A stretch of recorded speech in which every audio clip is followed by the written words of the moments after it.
Assalamualaikum warahmatullahi wabarakatuh. Selamat siang teman-teman. Kami dari kelompok 3 ingin mempresentasikan tentang konsep dasar IPS yang berjudul tentang struktur sosial. Sebelum ke pembahasan, ada baiknya kami memperkenalkan diri kami. Saya Yuri Panka dan teman saya. Saya Tina Prayuni. Baik, kami akan ke pembahasannya. Mari kita bahas. Nah, untuk pembahasan yang akan kami bahas di dalam PPT kami, yang pertama itu apa yang dimaksud dengan struktur sosial dan bagaimana ciri-ciri utama dalam suatu masyarakat. Yang kedua itu bagaimana sistem stratifikasi sosial mempengaruhi kehidupan masyarakat dan faktor apa aja faktor-faktor yang menentukan kehidupan seseorang dalam struktur sosial. Nah, yang ketiga itu apa yang dimaksud dengan mobilitas sosial dan bagaimana peluang serta hambatan mobilitas sosial dalam mempengaruhi kehidupan individu dan kelompok. Nah, yang keempat kami akan membahas bagaimana hubungan antara peran sosial dan status sosial dalam masyarakat serta bagaimana perubahan status sosial dapat terjadi. Nah, dan yang kelima yang akan kami bahas itu bagaimana struktur sosial yang mempengaruhi pola interaksi sosial dan bagaimana perkembangan ekonomi suatu masyarakat. Untuk pembahasan selanjutnya, untuk pembahasan akan dibahas oleh teman saya. Apa itu struktur sosial? Nah, struktur sosial itu adalah dalam ilmu pengetahuan sosial, struktur sosial adalah susunan atau tatanan hubungan sosial dalam masyarakat yang bersifat tetap dan teratur. Struktur sosial menggambarkan bagaimana individu dan kelompok dalam masyarakat berinteraksi, memiliki peran, status, serta norma yang mengatur perilaku mereka. Apa saja ciri-ciri utamanya? Yaitu yang pertama, terdiri atas hubungan sosial yang teratur. Terdiri atas hubungan sosial yang teratur adalah struktur sosial terbentuk dari pola hubungan yang sudah diatur oleh norma dan peran, sehingga menciptakan keteraturan dalam masyarakat. Yang kedua, memiliki peran dan status sosial. Memiliki peran dan status sosial adalah setiap individu dalam masyarakat memiliki status atau kedudukan dan peran atau tugas atau tanggung jawab yang berbeda-beda. Yang ketiga, ada pembagian kelompok sosial. Pembagian kelompok sosial adalah masyarakat terbagi ke dalam kelompok-kelompok seperti keluarga, agama, suku, organisasi, kelas sosial, dan lain-lain. Yang keempat, menciptakan keteraturan sosial. Menciptakan keteraturan sosial adalah struktur sosial membantu masyarakat hidup secara tertib karena sudah ada aturan dan norma yang diikuti bersama. Yang kelima, bersifat dinamis dan dapat berubah. Bersifat dinamis dan dapat berubah adalah struktur sosial bisa berubah seiring waktu, tergantung pada perubahan sosial, budaya, politik, atau ekonomi. Yang keenam, menjadi dasar terbentuknya lembaga sosial.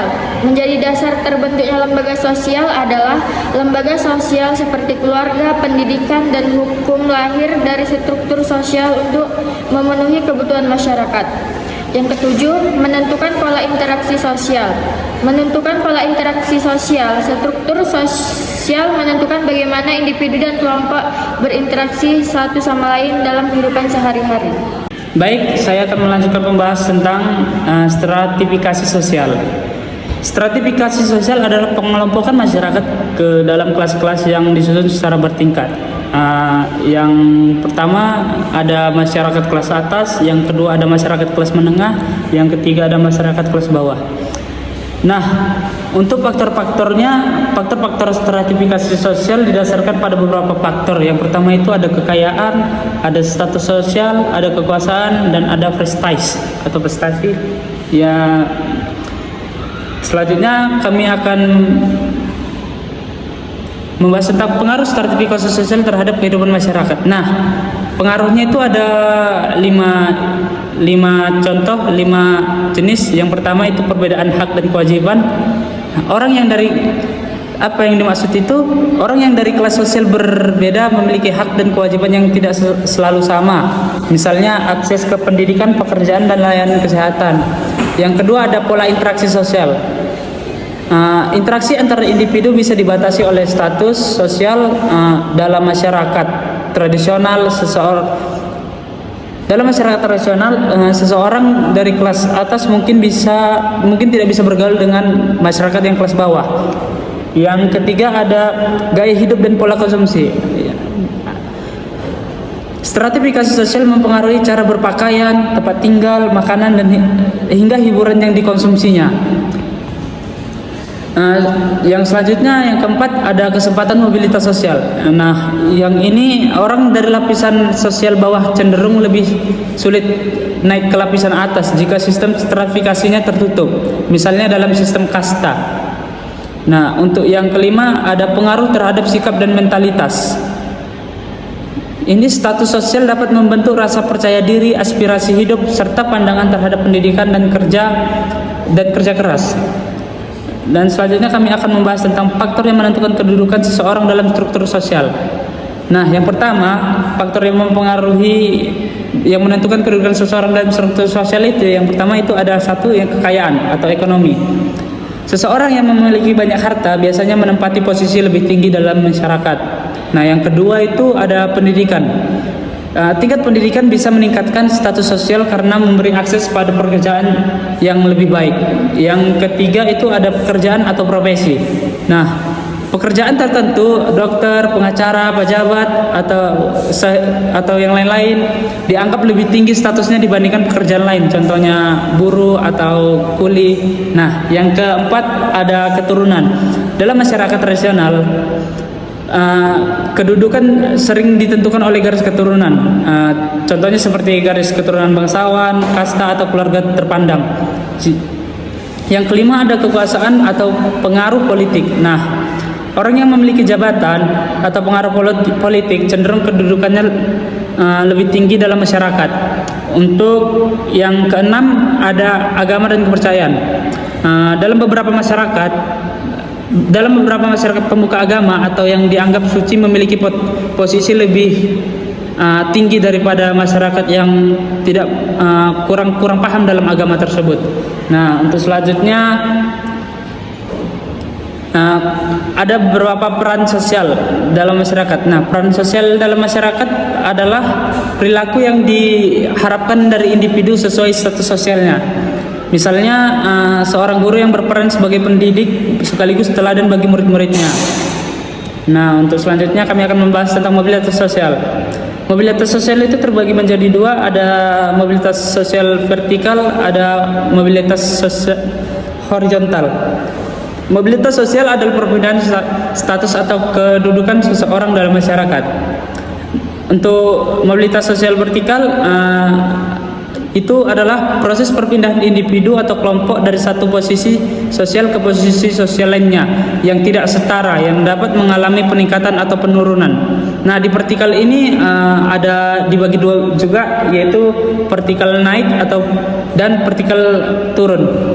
Contoh mobilitas vertikal turun terjadi pada kepala sekolah yang pensiun. Untuk contoh mobilitas vertikal yang naik itu dari guru biasa yang menjadi kepala sekolah. Nah, untuk horizontal, perubahan status sosial individu atau kelompok ke posisi setara, di mana status tetap sama meskipun ada perubahan. Nah, contoh mobilitas horizontal ini yaitu seorang karyawan berpindah ke kantor yang cabangnya yang berbeda, atau seorang guru berpindah ke sekolah lain yang berbeda untuk mengajar, tapi dalam posisi yang sama sebagai guru kelas saja gitu. Untuk selanjutnya kami akan membahas tentang mobilitas sosial, mobilitas sosial tentang peluangnya dan apa hambatannya. Nah, untuk peluang mobilitas sosial, yang pertama itu meningkatkan taraf hidup. Jika seorang naik status sosialnya, mereka bisa mendapatkan pendidikan, pekerjaan, dan fasilitas yang baik. Nah, yang kedua ada meningkatkan semangat dan motivasi.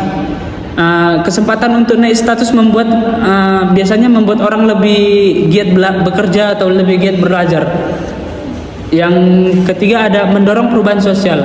Mobilitas sosial dapat menciptakan masyarakat juga yang lebih terbuka dan dinamis, yang mendorong perubahan sosial itu dapat terjadi. Nah, yang penghambat mobilitas sosial, yang pertama itu ada diskriminasi, yaitu berdasarkan diskriminasi ini biasanya terjadi pada suku, agama, ras, atau gender yang berbeda-beda, atau memiliki kekurangannya pada diri yang calon yang akan didiskriminasi ini. Nah, yang kedua itu ada sistem kasta atau stratifikasi tertutup.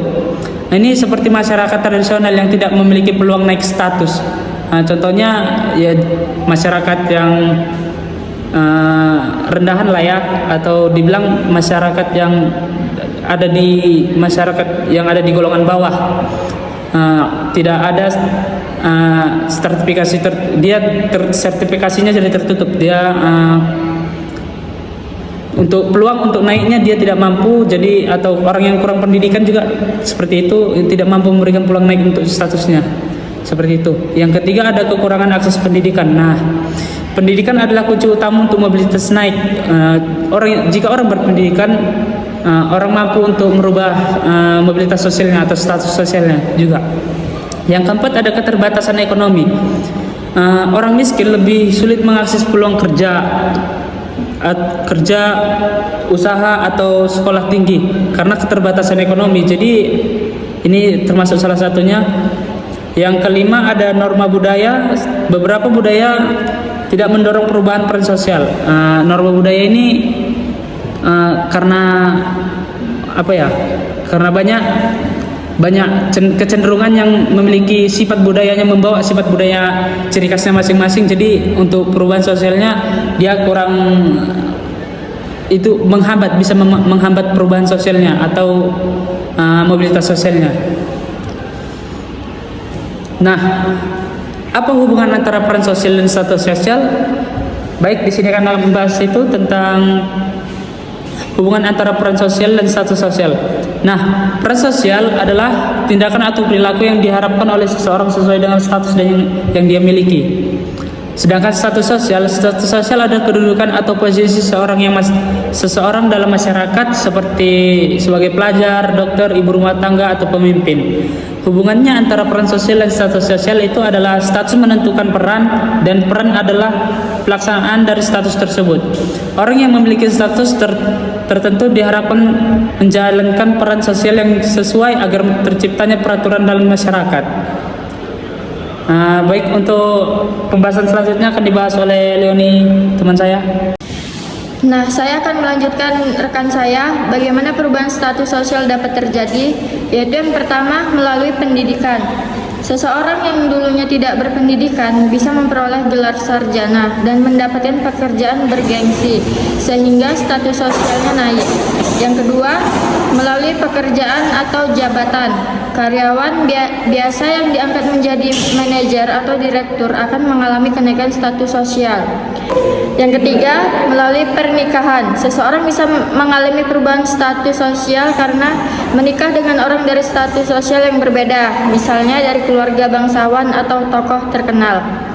Yang keempat, melalui kekayaan atau prestasi. Orang yang berhasil menjadi pengusaha sukses, artis, atau atlet terkenal dapat naik status sosialnya di mata masyarakat. Yang kelima, melalui perubahan sosial. Jika suatu profesi atau kelompok mendapatkan pandangan yang lebih positif dari masyarakat, atau misalnya dulu petani dipandang rendah, sekarang dipandang sebagai wirausaha, maka statusnya berubah. Yang keenam, melalui kehilangan atau kegagalan, kebangkrutan usaha, kehilangan jabatan, atau terkena skandal juga bisa menurunkan status sosial seseorang. Selanjutnya, pengaruh struktur sosial, yaitu ada yang pertama pola interaksi sosial, yang artinya siapa yang bisa bergaul dengan siapa dan bagaimana. Yang kedua, kebijakan publik, yang artinya siapa yang memengaruhi keputusan dan siapa yang diuntungkan. Yang ketiga, perkembangan ekonomi, yang artinya siapa yang punya akses untuk berkembang, bekerja, dan berinovasi. Baik, itulah pembahasan kami tadi tentang struktur sosial. Nah, untuk kesimpulannya, struktur sosial merupakan tatanan yang mengatur hubungan antar individu atau kelompok dalam masyarakat berdasarkan peran, status, norma, dan nilai yang berlaku. Nah, struktur ini menciptakan keteraturan sosial, memengaruhi pola interaksi, menentukan kedudukan sosial, serta menjadi dasar terbentuknya lembaga sosial dan sistem stratifikasi. Struktur sosial juga berperan penting dalam pembentukan kebijakan publik, pembangunan ekonomi, dan kesempatan mobilitas sosial.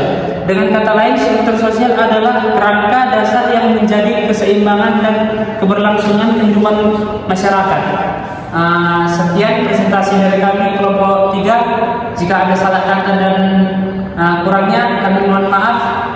Wabillahi taufiq wal hidayah. Wassalamualaikum warahmatullahi wabarakatuh.